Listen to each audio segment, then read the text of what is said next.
தமிழகத்தில் 60 ஆண்டுகால திராவிட ஆட்சியை முடிவுக்கு கொண்டு வந்து புதிய ஆட்சி மாற்றத்தை உருவாக்கியுள்ள தாவேக அரசை நாங்கள் வரவேற்கிறோம்.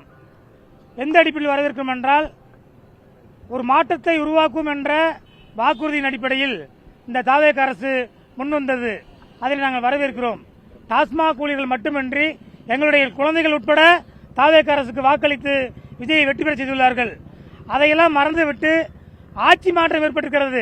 டாஸ்மாகில் காட்சி மாற்றம் ஏற்படவே இல்லை. எனவே கருத்து சுதந்திரம் என்பது ஜனநாயக உரிமை.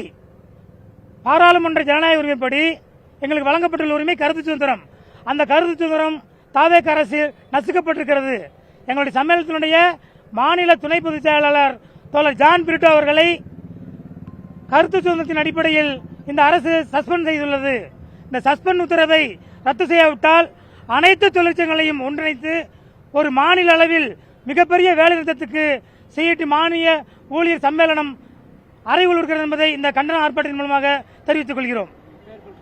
பி. ராமு, சிஐடி மாநில சம்மேளன குழு உறுப்பினர். பாட்டிலுக்கு 10 ரூபா வாங்குறது என்பது எங்களுக்கு வாங்கப்படுவதில்லை என்பதை மாண்புமிகு துறை அமைச்சர் விக்னேஷ் அவர்கள் தெளிவுபடுத்தியுள்ளார். இந்த பாட்டிலுக்கு 10 ரூபாய் என்கிறது டெபாசிட். டெபாசிட் மீன்ஸ் என்னன்னு கேட்டீங்கன்னா, ஒரு வாடிக்கையாளர்கள் பாட்டில் வாங்கும் பொழுது அந்த பாட்டிலுக்கு வந்து டெபாசிட் 10 ரூபா தர்றாரு. அது திருப்பி கொடுத்தா அந்த பணம் திருப்பி 10 ரூபா அவங்களுக்கு கொடுத்துட்றோம். அதுதான் இப்ப நவீன இயந்திரம் என்பது அறிமுகப்படுத்தப்பட்டுள்ளது. இந்த குறுகிய காலத்தில் அந்த பிரச்சனை சரி செய்யப்படும் என்பது அமைச்சர் தெரிவிச்சிருக்காரு.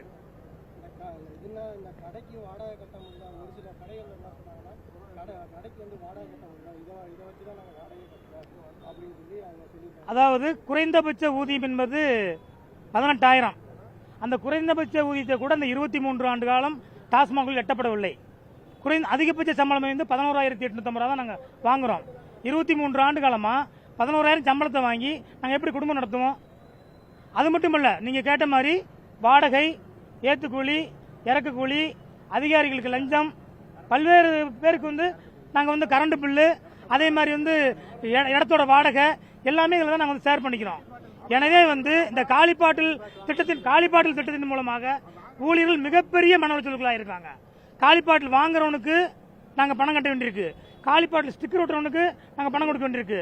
காலிப்பாட்டில் மூட்டை போடுறவனுக்கு நாங்கள் பணம் கொடுக்க வேண்டியிருக்குது. அது இல்லாமல் பாட்டில் எடுத்த கான்ட்ராக்டுக்காரனுக்கு நாங்கள் பணம் கொடுக்க வேண்டியிருக்குது. ஒரு கடையில் வந்து ஒரு நாளைக்கு குறைந்த 20 மூட்டை ஆகுது.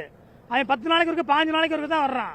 அப்போ அதுக்கு தனியாக ஒரு இடம் பிடிச்சு அந்த இடத்துக்கு நாங்கள் வாடகை கொடுக்குறோம். இப்படி பல விதமான இடர்பாடுகளோடு தான் டாஸ்மாக் பணியாற்றுறோம்.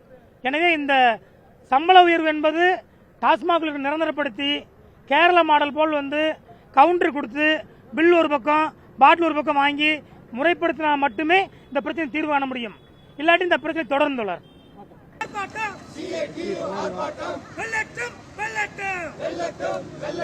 தமிழக அரசே, தாவேக அரசே, தமிழக அரசே, தாவேக அரசே, அமல்படுத்து, அமல்படுத்து, தேர்தல் வாக்குறுதியில் அறிவிக்கப்பட்ட கோரிக்கையில் 5 ஆண்டுகள் பணி செய்தால் நிரந்தரப்படுத்துவோம்